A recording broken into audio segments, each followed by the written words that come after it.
Olá, eu sou a professora Maria Luísa e nessa aula de farmacologia a gente vai falar sobre antibióticos, ou, como eu prefiro chamar para essa aula, antibacterianos. A gente acaba dizendo que antibiótico é para o tratamento de bactérias, né? Mas a gente pode utilizar esse termo de maneira bem genérica, na verdade, porque antibiótico é tudo que matar micro-organismo, né?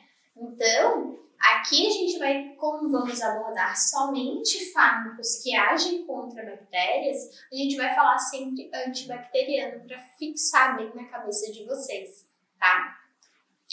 Então, a gente já falou em outros momentos sobre as bactérias, e as bactérias, então, elas têm as mais diversas formas. Elas são seres pertencentes ao reino Monera, são os seres mais...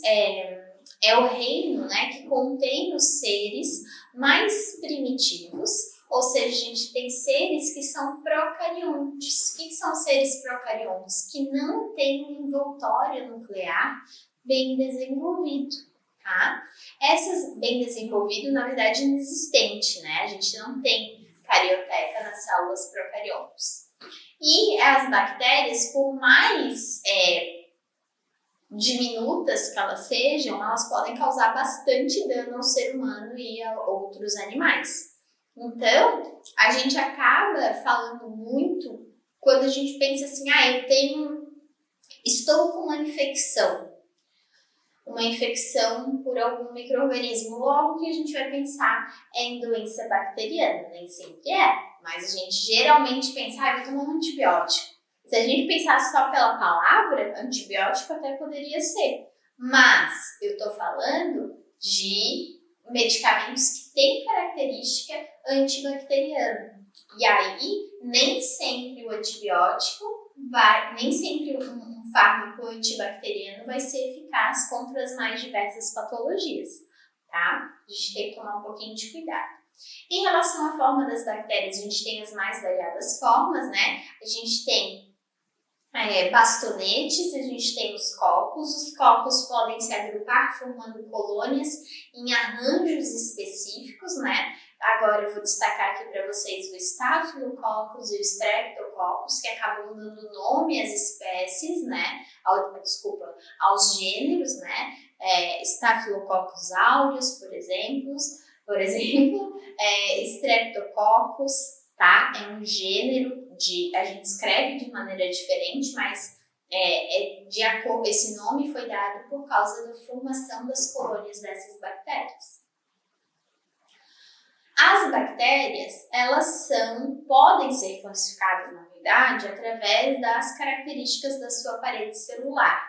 Existe um tipo de coloração desenvolvida por um pesquisador de sobrenome Gran, que determinou, então, conseguiu diferenciar essas paredes celulares das bactérias por uma coloração histológica. Então, pegaram lá uma amostra que continha bactérias, colocaram em uma lâmina que pudesse ser vista ao microscópio e fizeram um passo a passo procedimento de coloração dessas bactérias. E aí, através desse passo a passo, existiam três possibilidades.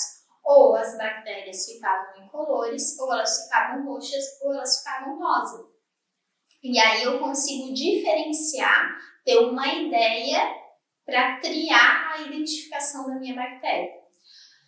Ali no slide 6, vocês podem ver que eu trouxe, então, como que molecularmente a parede celular das bactérias gram-positivas e das bactérias gram-negativas.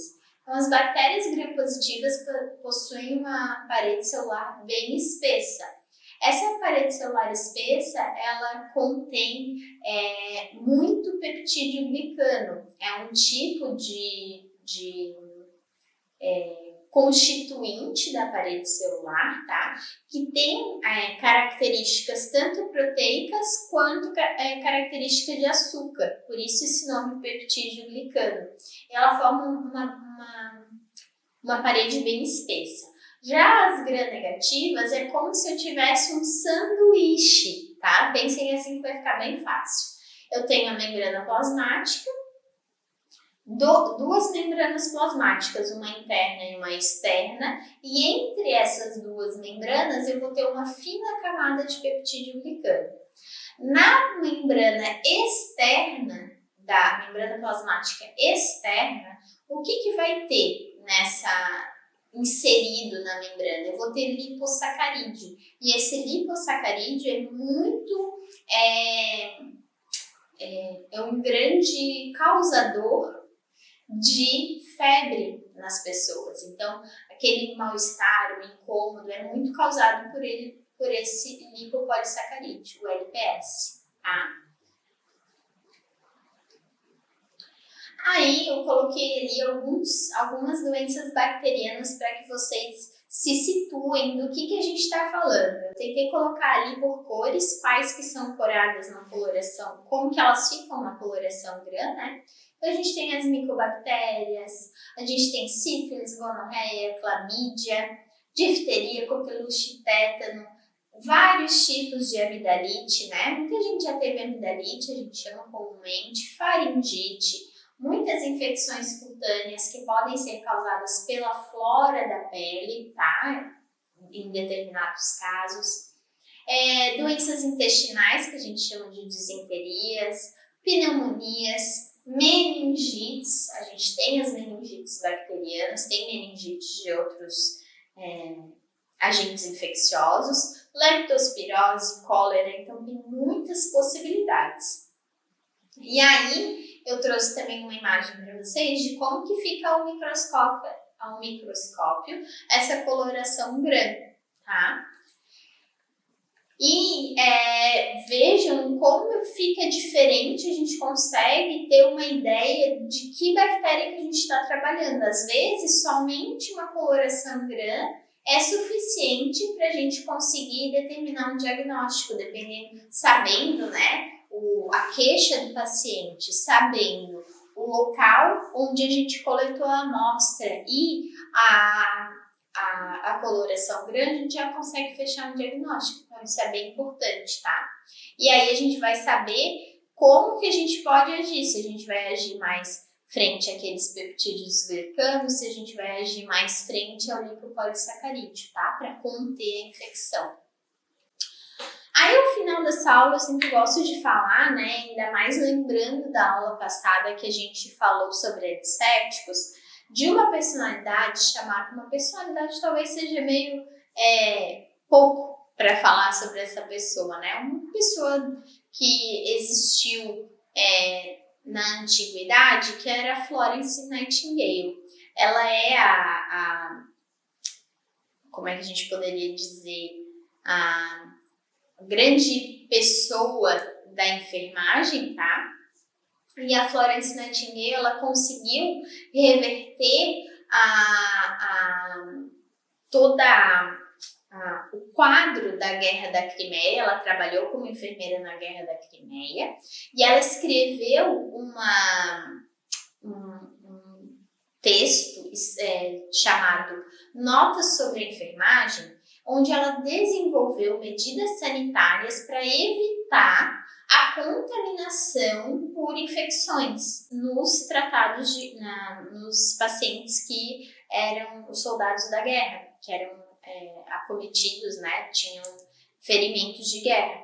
Então ela passou a defender a lavagem das mãos, tomar o ar puro, que mais? Trocar os lençóis dos feridos, tá? Quando eles estavam acamados. Então, vários tipos de cuidados essa moça trouxe.